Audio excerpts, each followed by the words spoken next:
I just felt an icy northern wind blow by. Oh, good morning, Mrs. Fletcher. Oh, I'm so sorry. It's very dangerous for you to walk at a New York pace through a southern town. It's the wrong rhythm. See, we're all languid down here. It's just something in the air. Am I talking too slowly? You're doing just fine. Now, you could probably pack 3 days worth of productive activity into just one of our lazy afternoons. But you see, we live a long time. And stress is just a distant cousin. Now, tell me, how much of New Orleans have you seen? Well, most of the major sites, a few antique stores, and, of course, the police station. Well, let me show you my appreciation for your very entertaining writing by escorting you through my New Orleans. Well, that's awfully kind of you, but I'm only here a very short while. Tonight, then. See, we're very impulsive in our languid way. Well, I promised to spend part of the night with Melinda Coop. Then the early evening's mine. You let me have the twilight, and I'll show you a city that... Well, I'll leave the description up to you. May I pick you up your hotel? 5:30? How am I doing now? Mr. Henley, you do your city proud, and I'd be more than happy to be in your company for the early evening. Thank you so much.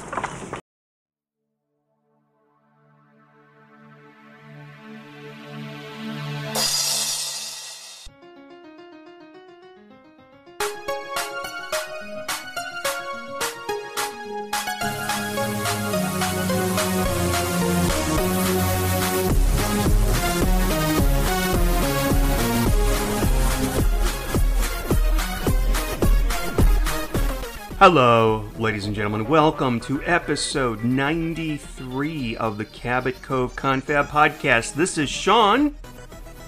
And Steve. And today we're going to talk about from season 8. Season 8. 8. We're going to be talking about... How dare you? I'm sorry, I mistook season 9 for 8. I'm sorry, 9. We need to get as far away from season 6 as possible. I think we may I don't want to go backwards. I think we may have to get away from season 8 as far as possible. But we'll talk about the episode Judge Not shortly. But before we're going to judge it. Yeah. We will judge. There will be judging going on. Mm-hmm. In the meantime, it's time for pre-show banter. Hello, bonjour, buenos dias. Good day, guten tag, konnichiwa. Ciao, shalom, dobre dien. Hello to all the children of the world. I've got a problem, Sean. Yes? I do not have pre-show banter. So, are you telling me that has it been a week since we recorded? Or 2 weeks? I guess. Okay. I don't know. Nothing happened that you were like, see, this is it. See, this represents everything, ladies. He doesn't have pre-show banter. I mean, there's not a lot of homework. Okay. I've been playing a lot of pinball. Okay. No. What? Never mind. See, no, that's not interesting. No, the thing is, you have to find something that you think the readers might be interested in. You have to try to match it up. Yeah. All right, fine. I did the dishes. Okay, no, all right, okay. Oh, okay. Oh, no, I got up at 5 a.m. for no particular reason this morning. Wow. Okay, that was exciting. We're gonna put that on the mundane things that Steve did podcast. That sounds great. Up at 5 and I got up and I made some coffee and went and played some Dead by Daylight. Okay. All right. Well. Yeah. All right. So sometimes, not impressed. Do you ever notice? Do you ever have that thing where sometimes you'll be talking about someone on a podcast, and then like all of a sudden, 5 days later they die? Okay. Oh, you're talking about Bob Yeah, Newhart? we need to talk about Bob Newhart because we talked about him last episode because I started watching some of the Newhart episodes, a show from the 80s. And that episode that we recorded isn't going to drop until like a week from tomorrow. That is weird. So, for the people who are disgusted that we were talking about Newhart as if he was still with us, and I'm sure I said something to the effect of, "Oh, he's still with us, 94 years old." That wasn't a joke. That was true at the time, but now, like Abe Vigoda, Bob Newhart is dead. You should have just taken it out. Why couldn't you edit that part out? You know what? You're right. I could have. You're right. I could have. In fact, I have a whole week where I could have done that. But I think I literally edited it and put it in the put it on the website like before Bob Newhart even died. So, I don't know. Just kind of weird, folks. Just saying. That is weird. Yeah. No, you're right. Okay. So, Steve, I want to share something with you. This is if you want to stop clicking long enough. I'm doing research for something. So I got right before we started recording. Do you know what this is? Here, I'll do this. Like I can see. Come on. Oh wow, it's that thing. How cool. I've always wanted that. Well, no, it's making sounds. You didn't give me a chance. Look. I just got... Are you sticking it up to the microphone? Is that what that is? I just got this package from Amazon. I'm gonna unwrap it right now. Is it a personal massager? No, I'm doing my ASMR video for you. Oh. You don't even know what I'm talking about. And I know I've told you about it before. I did. Yes.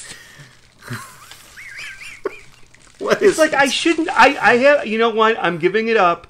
I'm not going to try to teach anyone anything or show them anything new or anything. Okay.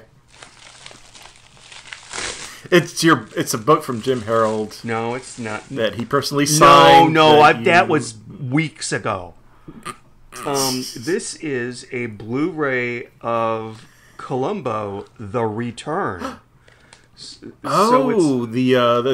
The box set, right, for the later series. Yeah. Did you get the Prime deal on it, or? It was like $60. I don't know if I think that was I think I ordered it after the Prime sale. Okay, it was like I think I saw like 50 or something. So that's not much of a difference. I wanted to get the first Bob Newhart show from the 70s where he's the psychiatrist. You can buy a box set of that, but it's out of print, so I'd have to buy like $100, or I'd have to buy it piecemeal, each season one at a time. So I'm like, I don't know, ain't nobody got time for that, so I got this instead. So yeah, all right, very good. See, I feel like I've just unwrapped a present on Christmas Eve. Oh, good. All right, I have a story for you, Steve. Oh boy. Okay. So I was on the computer. As my grandma would say, I wasn't on the internet. I was on the computer, and I found out about this app called. And this is not an ad for the app. I just have to. Is this a dating app? No. So it's called Time Left, and what you do is you will meet on Wednesday night at 7:00 at. Oh, you told me about this. Did we talk about this? We talked about it, but the readers don't know about it. Okay, so you sign up and you answer a few questions like your gender, your age, and then it asks you a couple questions like, are you... And then it'll tell you when you die. Yeah, no. Right? It asks you a couple questions like, are you smart or funny? So then you have to tell it if you're smart or funny. Fortunately, they didn't have an option to choose both. Anyway, so then you show up. Okay. You show up at this restaurant, which you will be told the morning of the dinner. You'll be told to show up at this restaurant, and once you get there, you say, "I'm with Time Left, table 1 or 2 or whatever," and boom, instant dinner date with 4 other people, and that's how friends are made. Now, I was fascinated by this, and I did it. And I think this app works great. There was no issues with that, but there was somebody that came to my dinner that kind of monopolized the conversation. But he did have a story that I want to share with you. So let me guess, you're going to be doing a podcast with this person? No, I am not doing a podcast with this person. Anyway, so he had this great story that he told me. All right. So he's our age. He said it was maybe 9. Wait, I'm sorry, I got to stop you here. Wait, was it just the one person that showed up? No. Out of the 4 other people, 3 showed up. No. 4 showed up, so there were 5 of us total. Oh, okay. I mean, you made it sound like it was just you and this. No. Okay. 1984, 1985. He wasn't sure about the exact date.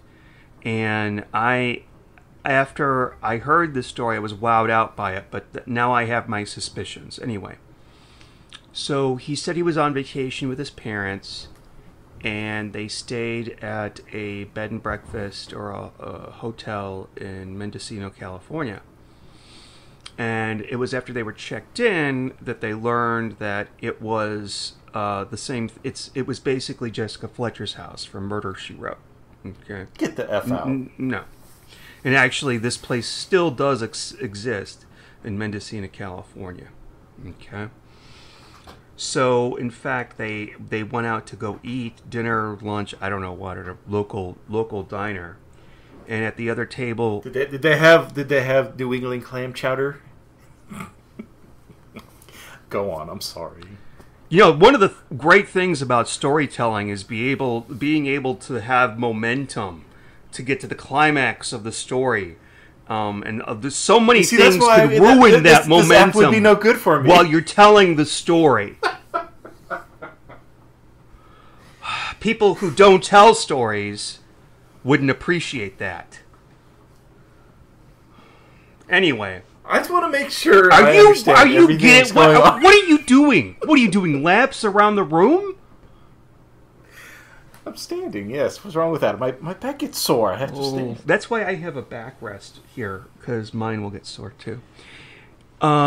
Anyway, so the show. I'm kidding. Go on. I'll shut up now. So he said they went out. I won't say a word. They went out to dinner. Not a word. I won't interrupt you anymore.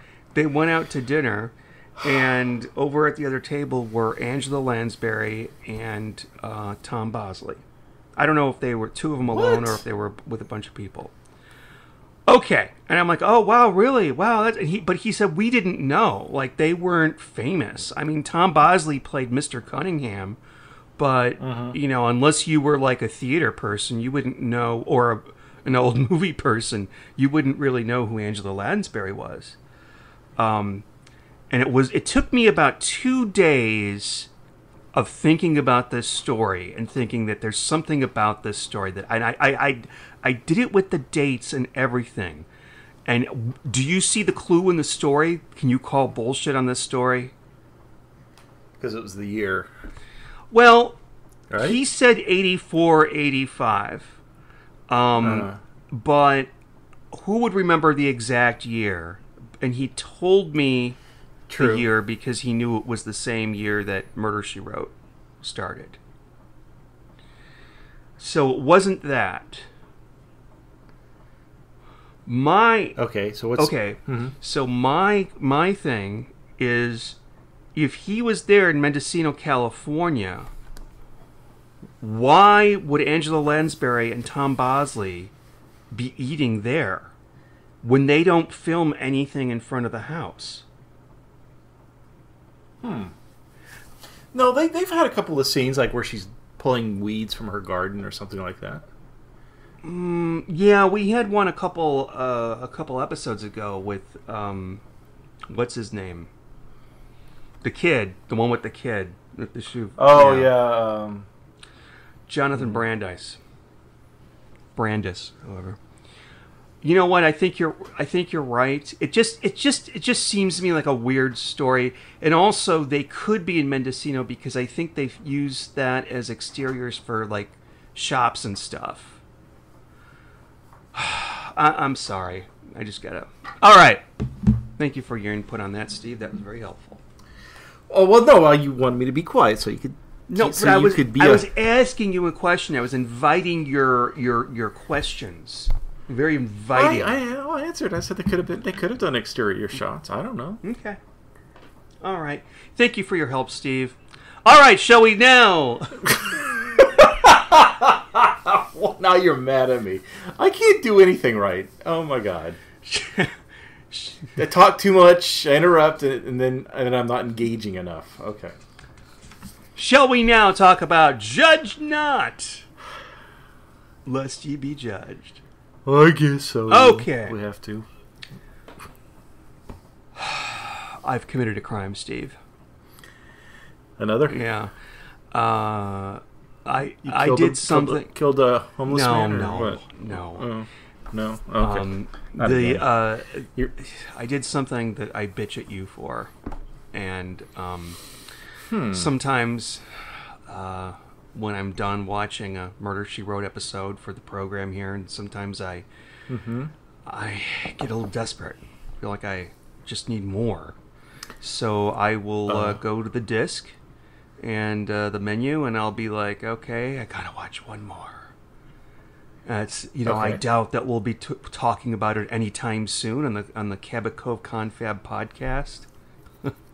But sometimes you'll watch something like Judge Not, and then it comes on to we have to watch it for this, and I realize about 2 minutes in, this is that episode that I watched that one time after I was done watching Lines of Excellence. Which is on the same DVD. There's 2 other episodes we did on this DVD. It was either Lines of Excellence or Killing in Vegas. So, all right. Sorry. Okay. All right, great. All right. So, this is about the time in the show when we will try to have as many stories as possible that are not set in Cabot Cove. In this case, Jessica's friend, Daddy Coop, has died in New Orleans, and so she finds herself there at his funeral, where, Daddy Coop, in case you couldn't tell by the location and the name, is a late jazz musician, very prolific, very popular. And loves his groupies, apparently. Yes, very much so. Daddy is survived by his widow, Melinda, his mom, Emma, who's played by Bea Richards. She was in 2 movies. We did them for the other podcast. What? Really? Yeah. 2 movies with Sidney Poitier. Guess Who's Coming to Dinner? She played his mom in that movie, and then she was also in. Had a very small part in another movie called In the Heat of the Night, and those movies are from the '60s, and she looked like an old lady in those movies. So, like that. Yeah, I'm sure that was partially makeup, but yeah. So she was in her 20s. Maybe that's why she got the Academy Award nomination. Maybe. So there's John Coop Jr., who is Daddy's son, and he's a detective on the local force in the New Orleans, OPD, NOPD, no PD. I wonder what they say there. Nope. Yeah, nope. Nope. Who else is there? What other suspects do we have? Family members do we have? Oh, okay. So, go ahead, Steve. Do you want to take it from here? I can feel you chomping at the bit. Oh, my God. What? No, you're doing great. I'm loving it. I just... Okay. You just don't want to interrupt me because you're afraid. No, I'm afraid to now. Oh, I just did. Sorry. No, it's okay. Sorry, sir. All right. I'll sit in the corner. No, I'm passing it to you. Do you want to add anything to this? You know what? I could just take this and just I could just say, "Oh yeah, we'll do it," and I can just put up, I don't know, an hour and a half of Baby Shark whenever you talk, and no one would know. Don't. I mean, you would never know. You would never know, and everybody would be laughing. That's harsh. Okay. Well, you could, and I wouldn't know it because I don't listen to the podcast. So, do you ever just sit around and you're like, I wonder what that podcast sounds like. Let me pull my phone out. Let me pull up, you use, what's that? Spotify. You never wondered what you sound like? Oh, every so often. Okay. All right. The last time I was stuck in an airport. Okay. So All right. I started drinking beer and listening to the podcast. Okay. Oh, yeah. So I'm sorry. Getting back to the show that you kind of threw at me. I wish you could have given me some kind of warning that you were going to hand it off to me. Well, I heard you keep going,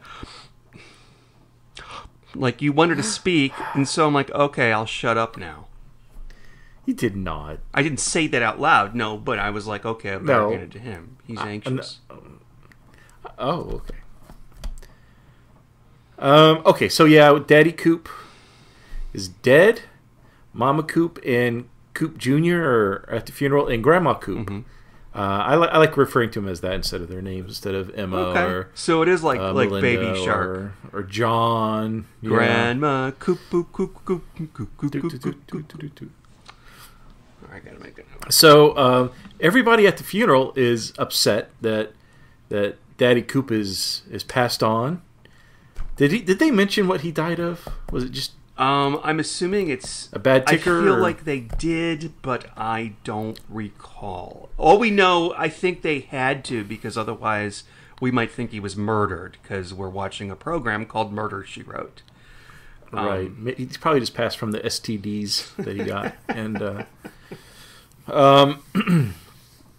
no, but everybody's crying, everybody's sad except for Coop Jr. He could care less. He's estranged from his father. He did not have a good relationship. And I think part of the issue was that Daddy Coop was upset that Coop Jr. became a police officer. Yes. He's got a problem with the law. So Right. yeah. But how would you think of that funeral? I did want to ask you this. So at the funeral, at the procession, they're playing when the saints come marching in. It's kind of happy. Everybody's cheering. They're throwing hats in the air, and I'm like, wow, that doesn't seem appropriate. So I don't know. I mean, I think at the funeral I want people sad, but at the party or whatever they call it after the funeral, then I want there to be fun and dancing and laughing and stuff like that. But I think at the funeral, I'd be a little pissed off that somebody threw their hats in the air. Like, finally! Damn, funeral's done. It's like fucking 95 outside. Well, and I'm wearing all black. Okay, well, but that's how it's No. done there. They do that on purpose. Yeah, I know. You know, I know. I How learned. would you feel? I found out because we're going to go back to this movie in a second, but I found out by watching the movie Live and Let Die, because at the beginning, Do do do do do do do do. Yeah. live and let do. Little 12-year-old me is like doing like aerobics in my room in time to the music. Ding, ding. I got a 4 CD thing that I bought at Borders Books. Every single James Bond song's on there. It was pretty cool. That sounds cool. Where was I going with this? We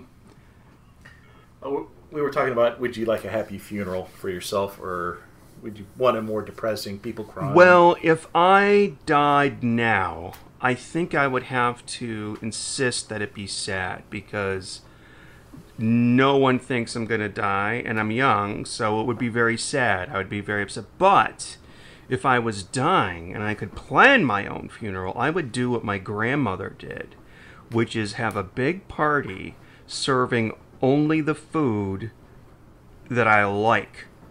And then at the end of the party, you take my ashes and you throw them out on the lake or the mountain or whatever it may be. You know what I mean? Would I be invited? Well, I'll be dead, so I won't have any... Would I be invited? Do not let Steve in. He does not get a invitation. You know, Steve, I think you need to have some medication for restless leg syndrome or something, because I feel that you have not stopped moving for the last 5 minutes. Maybe. You can't hear that. I don't understand how you know if I'm walking around. You have a very, for those of you who are wondering at home, we're not recording this with Fisher-Price microphones, okay? We have very sensitive microphones that could pick up any sound, like the sound of dice rolling, what Steve just did. That was my cup. Oh. Wait, I am playing D&D? That's That my sounds cup. like dice. Anyway, so there's this guy. His name is Jack Lee Johnson. Oh, yes. And I want to talk about the actor who plays him for just a moment. He's played by an actor named Julius Harris. Julius Harris is primarily known for his role in, you guessed it, Live and Let Die, where he played... oh, was he the voodoo guy? the guy... He was the guy... Yaphet Kotto was the main bad guy. And then, like, his number one henchman was a guy named Teehee, and he had a claw hand that he would, like, crush stuff with. That was his superpower. Wow. He wasn't the voodoo guy. That was the 7-Up guy. Oh. Okay. I don't know. I should just... It's been a while since I guess I've open seen up that. a I can't window remember. and yell it out the window for all it's worth. Okay, so, yeah, and then we have the Henleys. There's Andy Henley. He's a local prosecutor, and he and Daddy Coop, I guess, had some bad blood, and he has no dick. He's a pencil dick or Yes, something. yeah. Like that. He's played by actor William Atherton, of course, who played the snotty bad guy in Ghostbusters. Right. And What was his name in that? Peck was the last name. I think it was Walter. Walter Peck. I think, but I'm not sure. Don't quote me on that.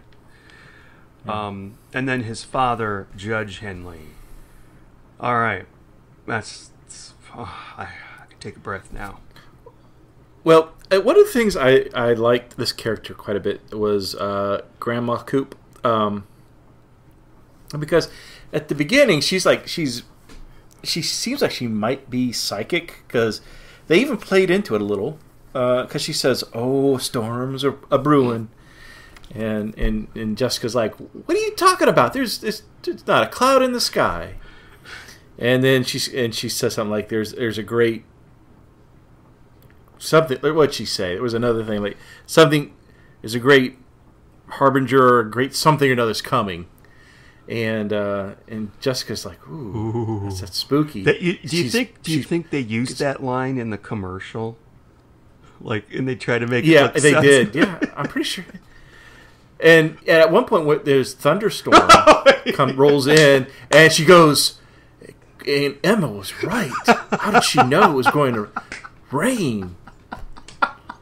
And I'm thinking, oh, she's gonna have some great, like, she's gonna give some great clues. She's gonna be able to see into the future. She's got, and not only that, they reference a character that it was the groupie, or no, she wasn't a groupie, but the person that Daddy Coop did an album with, this woman named Luna. what was her Luna name? Santee. Santee, yeah. How she was a witch, and she stole your daddy's heart, and whatever. Daddy Coop had an affair with her while he was with his wife and young son. And so, I thought, ooh, there's going to be some like voodoo intrigue, because Jessica never really kind of delves into the paranormal, and if she does, she kind of poo-poos it away. Steve. Like she doesn't believe. Steve. She doesn't believe in ghosts, and Steve. Clutch the What? pearls. There is a voodoo episode.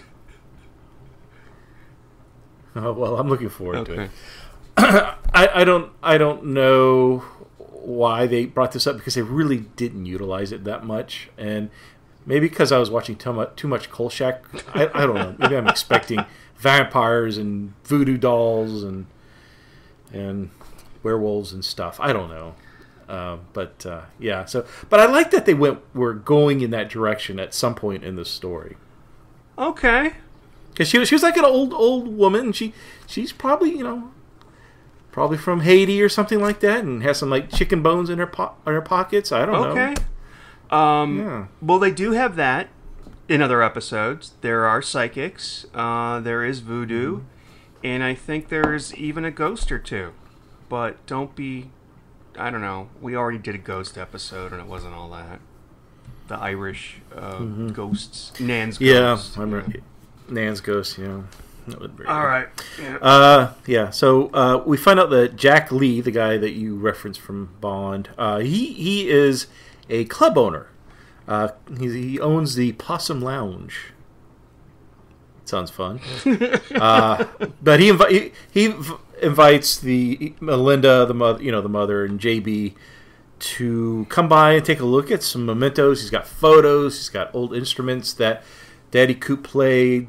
All sorts of neat things.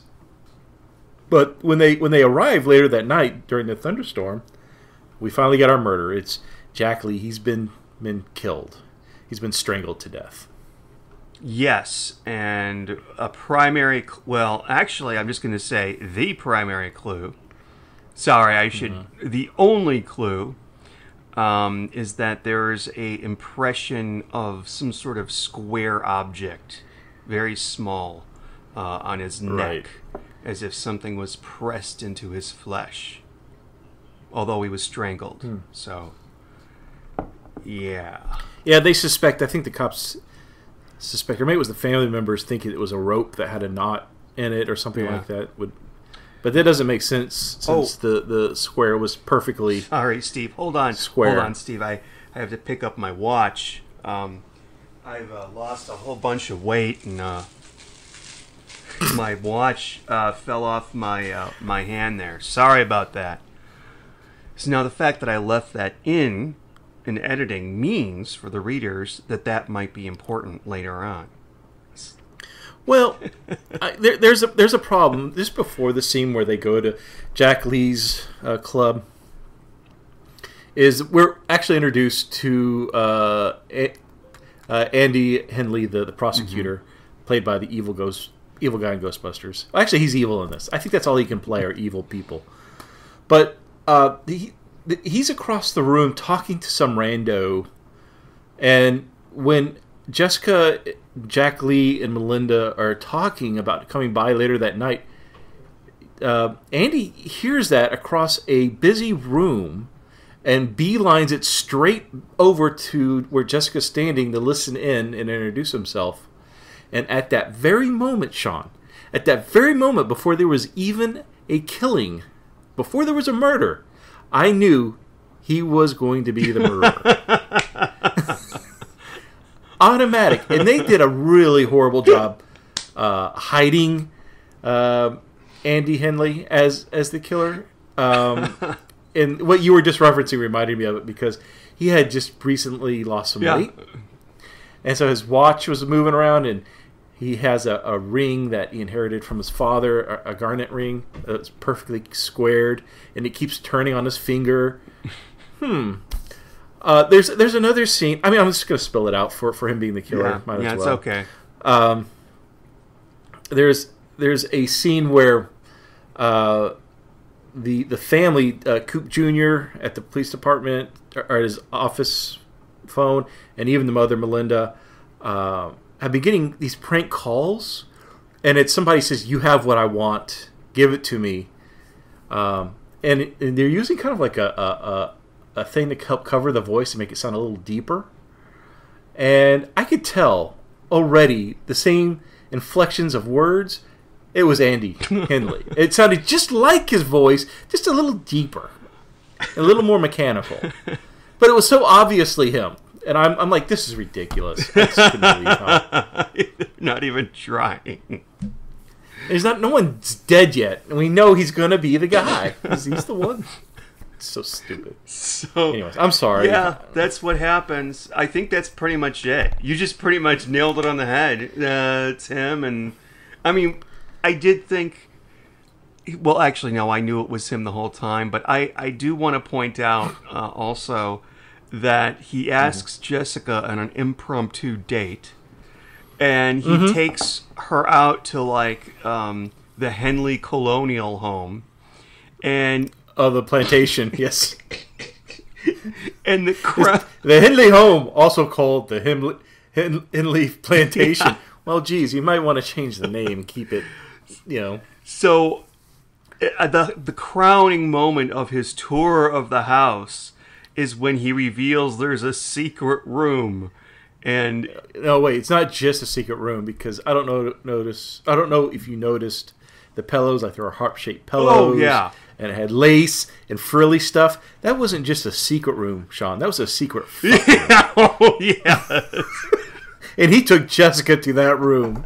And you notice he swung that jacket off his... Yes! Off, and he was carrying... Like, he's getting ready for some action, he was, I think. He had a hankering for the corpse dancing at midnight. His corpse was dancing. Of course, he couldn't do it. He's like... He probably, once they went to the room and he realized there's a portrait of his father that watches you as you walk around, he couldn't do it. He says, we gotta entertain Daddy. Daddy's presence is with us. Yeah. Jessica, would you mind handcuffing yourself to the bedpoles? And So, but this room is important because later on...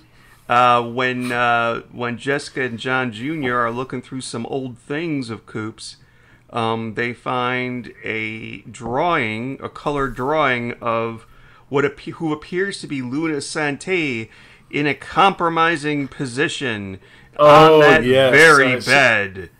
It looked like, you tell me if I'm wrong, and I'm being serious, I'm not trying to be funny here, but it looked like Luna's boobies were oiled up because they were shiny in this painting. Did you notice this? Or maybe I was looking too much. I think at the that painting. was supposed to be light reflecting, but sadly it turned out to look like oil on her breasts.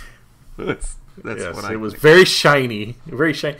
I mean, he was a great artist. Old Daddy or Judge Henley was a great artist because Daddy. Oh. Daddy, enter through my loins and deliver unto us a new Henley. And that's how we... And Jessica here. That's how we know that Judge Henley slept with the same girl, and that's why his son committed murder. To save the Henley name, to stop everyone from knowing that one of them slept with a black woman. And that was the motive for murder. I got a theory for you, but I'm going to bring it up at the Okay. end. But I have a theory I want to throw at you about that. So, what else is going on? Oh, we find out. Yeah, we find out. Listen to. Okay, go ahead. Well, we've only been talking for 35 minutes. This is not going to last long. Let's talk about some of the clues. So, we learned that Luna Santee died 20 years ago, and everybody refers to her as the witch. She's evil. I don't know because they thought of her as a temptress, a homebreaker. I don't know, but nobody seemed to care for her. The only person that didn't seem to be bothered much by it was Melinda, the wife. And of course, this bothers the son, Coop Jr.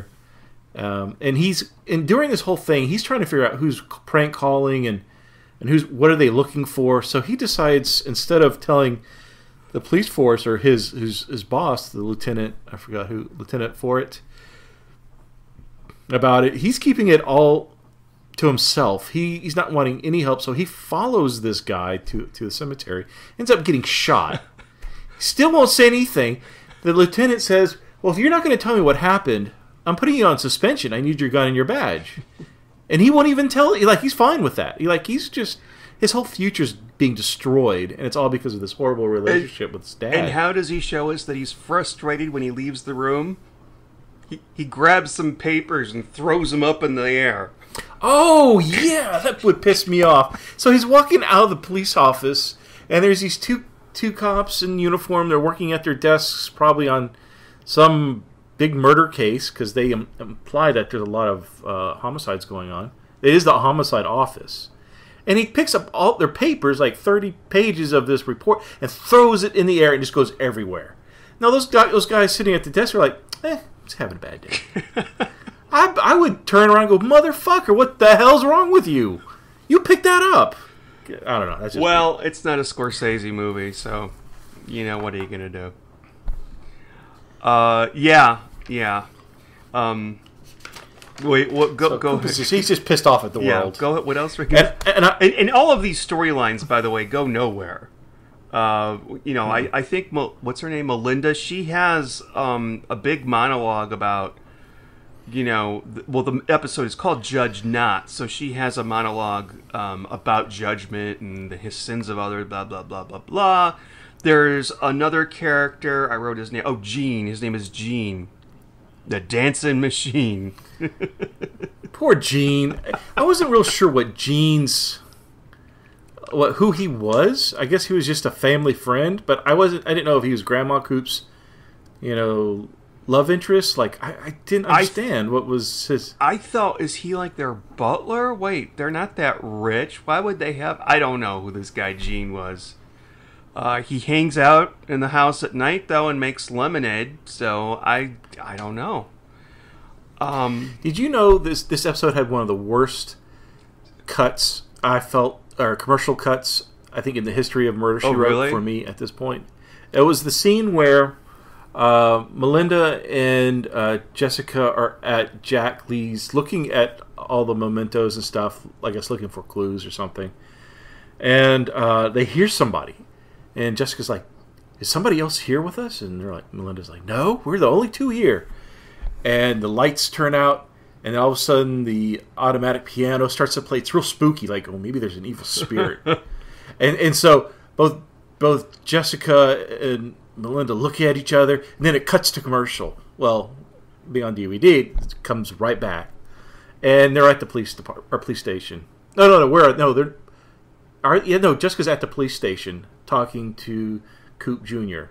And I'm like, what happened? What happened before the commercial break? Did they get stalked? Did they get chased out of the house? Did they see a ghost? Like, what happened? No. That's really interesting because I completely put that out of my mind and forgot all about it. And it's funny because Coop Jr. wants Jessica out. He's like, why don't you just leave? Are we going to be our next novel? What's the deal here? Pouring a drink. And he tells her, go get a ticket and get out of here. So it was weird. I don't know if they were trying to make it sound like Detective Coop was maybe the killer, but he just didn't. I don't know. It didn't. That wouldn't feel right. But I like Jessica's response. She's like, I can take care of myself. I'll book my own travel. Thank you. Oh, and it's funny when you say this man is the killer, because what you know so far is that maybe there might be some family drama going on. I don't know, but so family drama, that's the main thing. And then this guy who they're not related to just walks up, hi, I'm so-and-so.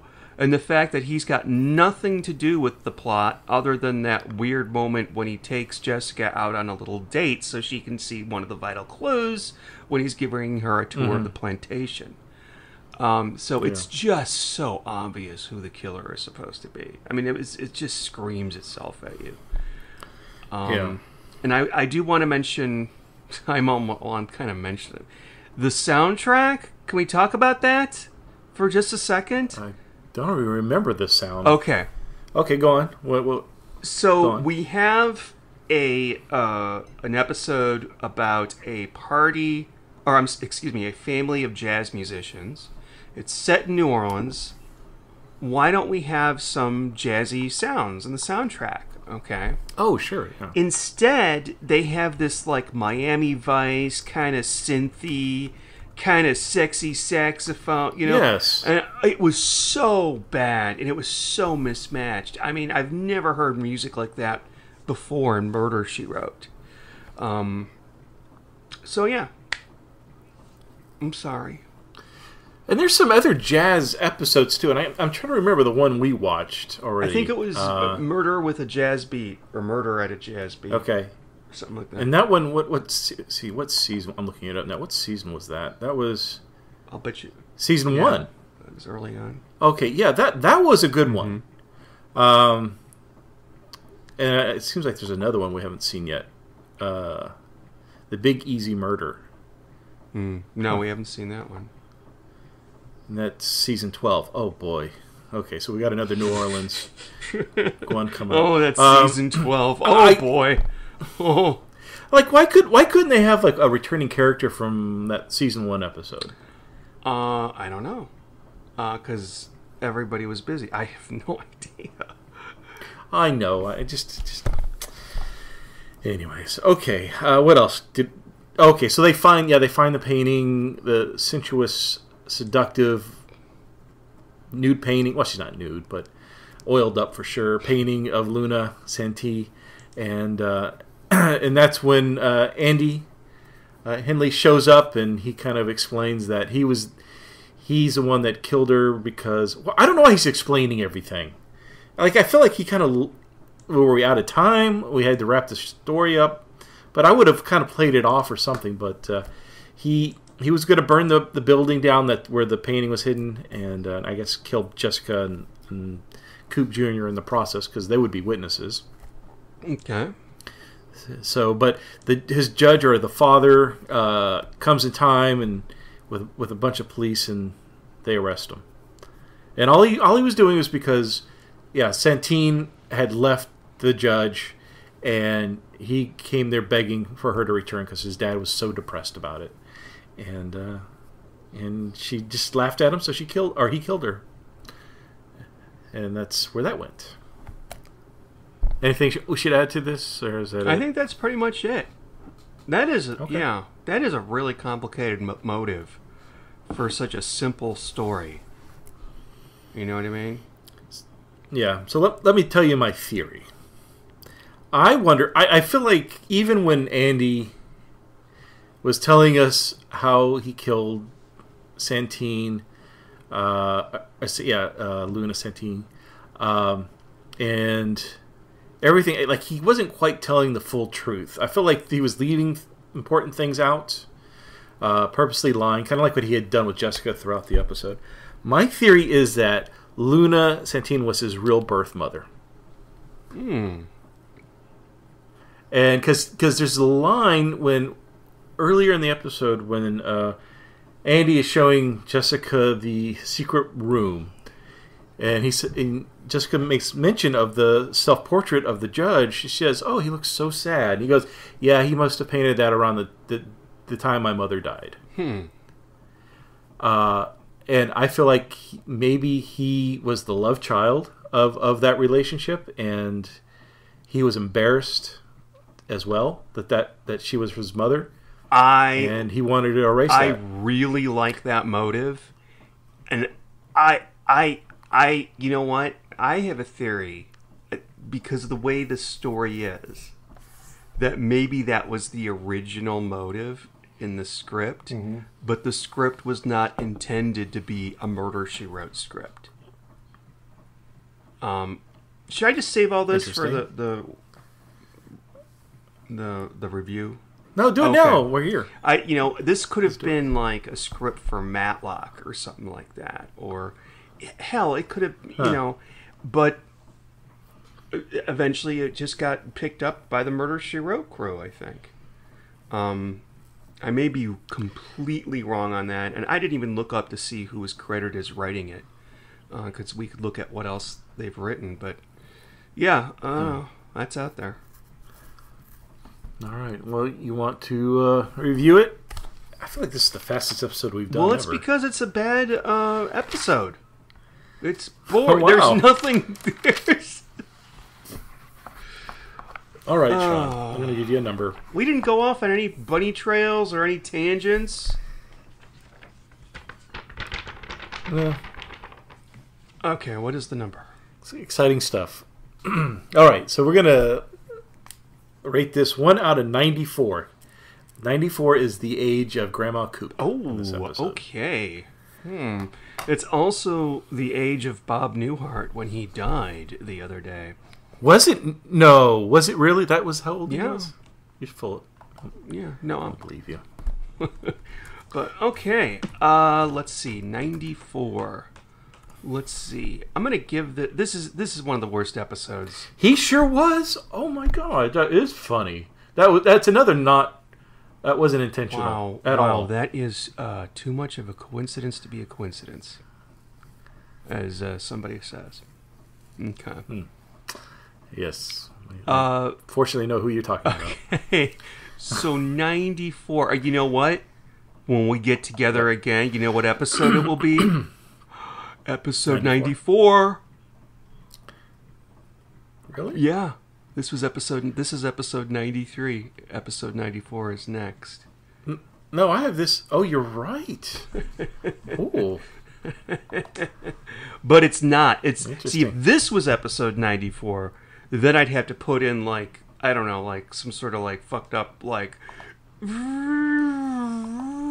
woo-woo music. What is that? That was my Are you, me are you doing woo-woo vacuuming music. Are you vacuuming the floor? What's going on over there?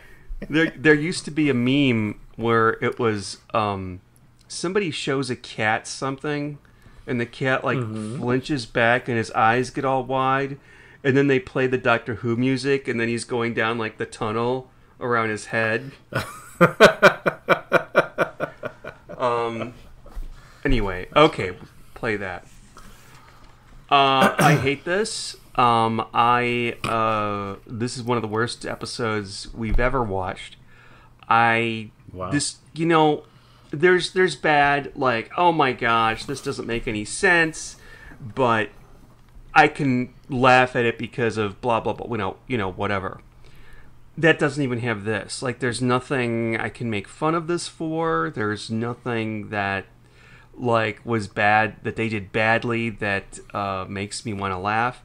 And really, this one suffers a lot from, I'm just going to use one simple word, being boring. It's boring.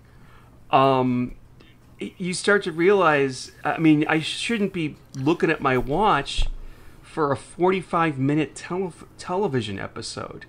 Yet when Melinda, is going on and on about forgiveness and not to judge or judge, I was just like, what? I really don't care. No, whatever. I don't think you're the murderer. Go ahead. You know what I mean? So, yeah, so I did not like this at all, so I'm just going to give this a 3 out of 94. Wow. Holy. That's the lowest you've ever... Think about it. You could, other than just changing the name of the character, you wouldn't have to do anything to this script to just put another detective in here instead of Jessica. Okay? This could be just plain Jane, vanilla, whoever, and there's nothing in it that, of course, Angela Lansbury does fine in it, but Jessica doesn't stand out as much as I feel that she does. Or that she should. And unfortunately, no one else sticks out either in this. So, It's, yeah, and we forgot to mention, at the end, they all go to, back to the lounge, and they have a little jazz party. Mm-hmm. And Jessica smiles at the camera at the end. So we get our happy ending, but it just... I agree with you, Sean. I did not like this one. As a matter of fact, I had a few issues. One, there was a few moments where there was somebody across the room and overheard a conversation. That's just laziness. Like, why would you not have a more holistic way of introducing them to the conversation instead of hearing somebody from a crowded room on the other side? It's just it happened a few times. I also felt like Jessica, the character Jessica Fletcher, was off somehow. Mm-hmm. And maybe that goes into your theory about it being a script for another show. But there were times where Jessica just wasn't Jessica. Mm-hmm. I felt like the conversations were stilted, especially with when her and the detective team up. It just like when they were talking about the clue in the music, and it was just, I don't know why, it seemed like Angela Lansbury was just off her game for this one, because there were just scenes where she would just say, well, there must be a clue, Have you checked the music? It was delivered like that. Like I don't. What the hell's going on? It was really boring. I think you mentioned that it was a very slow and boring episode. I really wish they would have delved into the whole. I said this at the beginning. I wish they would have delved into the whole witch and maybe some kind of voodoo or something a little more. It wouldn't have to be a paranormal explanation, but just it would have been fun, because the grandmother was saying some very cryptic things that could be taken a certain way, as being seeing into the future. But they never really went any further than at the beginning. It was just, I don't know. I was disappointed in that. I didn't enjoy this at all, and I thought for sure Sean's gonna like this one, and I hate this one. No, this is I think you could. I think normal people would watch this and think it was terrible. I don't think you have to be. Yeah. Oh, this is bad. Can I add one more thing? I'm sorry. Well, let me give my number. Okay. So, out of 94, I wasn't going to slaughter it like you did with your 3, but I think 5 out of 94 is a good one. It's a good number. Right, so give it 2 more, and that's not slaughtering it. Okay, very good. Excellent. I didn't strangle it with my garnet ring. God. Like you did. So, another thing. Well, actually, no. You know what? You just made me think. No, you have a point. I was going to say the second murder, because there's really 2 murders. There's Luna, who was killed 20 years ago, and I don't even think they say that she was murdered, but we find out, of course, later on it was Henley who did it. And then the second murder being Jack, who's killed at the club. And I thought, does he even have to be murdered? Can they just, because it just seems like they added a murder in there to make it more like Murder, She Wrote, because maybe I don't know. But then I realized, well, his murder provides the vital clue of the signet ring and all that, so maybe not. Never mind, folks. And quite honestly, I don't see Andy Henley strangling Jack Lee. I feel like Jack Lee would probably punch him out. To be quite honest. I think you're right. I think you're right. Maybe he came out from behind and surprised him. He has that big iron claw too. And did we mention that the oiled nude-ish body of Luna that was painted by the judge? Did we bring that up? Yes, you did bring that up. You did indeed bring that up. In the background, she's in the fuck room. You could tell because of how the bed is and all that. Yeah. So that was the clue that gross. the judge was. The judge was who made the painting. It makes sense now when you talk about she being Henley's mother and the judge, of course, with the judge. And I'm thinking, wow, could you imagine that means, like, when he brings Jessica over, he's not showing her what's obviously an upstairs secret fuck room. But inside he's like, yeah, Jessica, check out where I was conceived. Yeah. I don't know. I mean, think about it. I mean, it's a story about the sins of the family. Coop Jr. did not get along with his father and was not able to reconcile until after his death at the end of the episode. And then you've got Henley, whose mother, who left, according to my theory, left his father to go be with Coop's Daddy Coop. And so it could have been that rejection. I mean, why else would she have smiled at him when she saw him, just like the mother... Melinda was happy to see her son come and talk to her. And it could be something like that. I don't see why it couldn't be. And that would have been a far more interesting twist to the story. I guess so. The whole time thinking it was a love affair, but it really was just a. I mean, I guess it could have been still. He would have been the love child. Yeah. I mean, why would the father make a painting of the the person he's having an affair with. That would be Well, that stupid. was the He's a judge. That was the whole. I don't. Yeah, that was the whole thing. I mean, that's why it was so scandalous. Well, yeah. Why you make a painting? I don't know. You're right. He's a judge. You should know better. I don't. You know. I think. Anyway.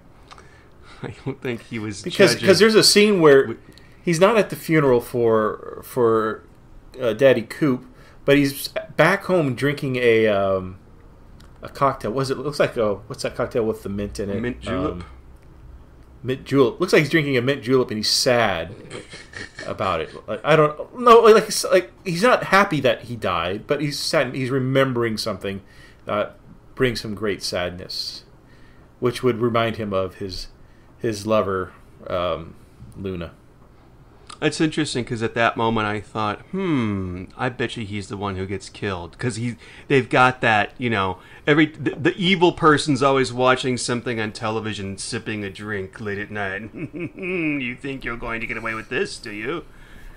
But no, it turned out he was just among the list of suspects. Short list that it is. All right. Are you ready to find out what we're doing next time? I am. Okay. All right, Steve. Let me get the cats in here.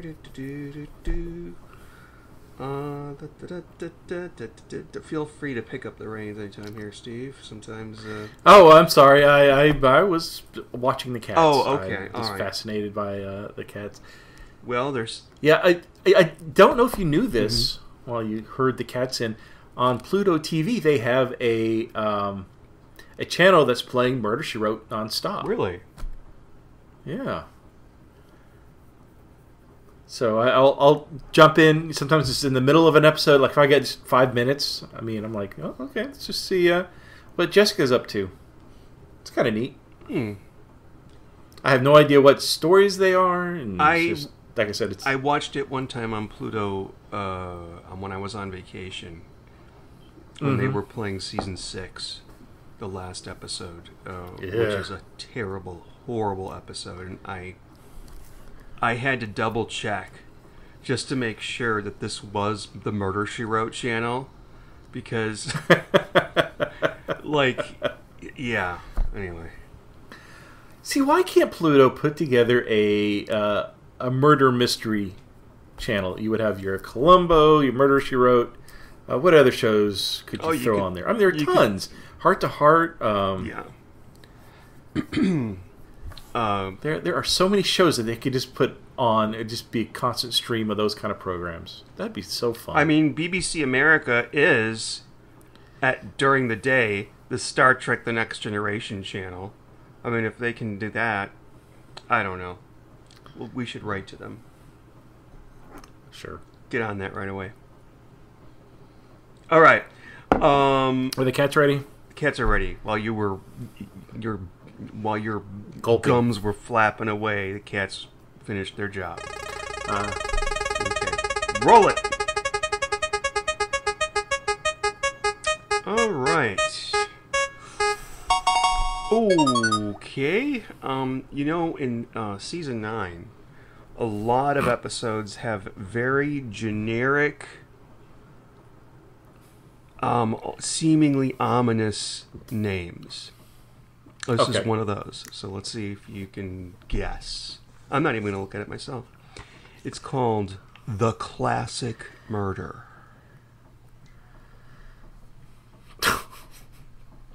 That doesn't help at all. No, it doesn't. I can make a guess. I'd make a guess. Classic Murder. I have nothing. Okay. It's takes place in the 80s, right? So Coke has just released the new Coke, and Bill Cosby is about to lose his commercial gig for selling new Coke because it's just not selling well. So they have to bring back classic Coke, and we found out that Cosby has murdered somebody. Okay. I don't know what you're talking about. Could somebody please check him?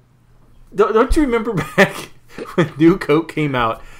Bill Cosby Yeah, was I the remember that. spokesperson for the new code. Well, I was Okay. with you up until you said then he murdered someone, which, if I don't know, from my recollection of history, did not. It was a person who brought back classic Coke. They're like, I'm sorry, Bill, we're going to get rid of new Coke and we're going to bring back the classic stuff. And Cosby's like, no, I was expecting that money. And then kill someone. Okay. Oh, okay. Oh, it's what you mean to say is it's like kind of like a good Columbo motive. Okay. Yeah. All right. I'm gonna make an educated guess. I'm gonna say Okay. that it's a murder mystery set at a classic car convention. Oh.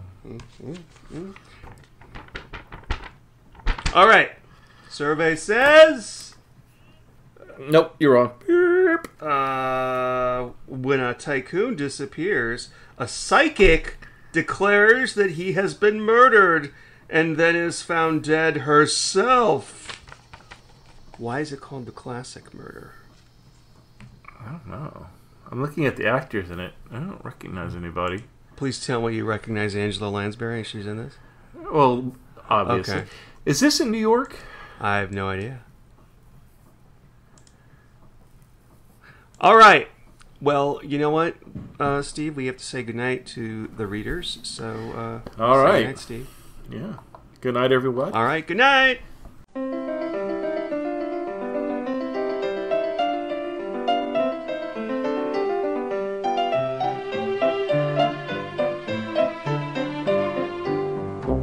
Thank you for listening to the Cabot Cove Confab.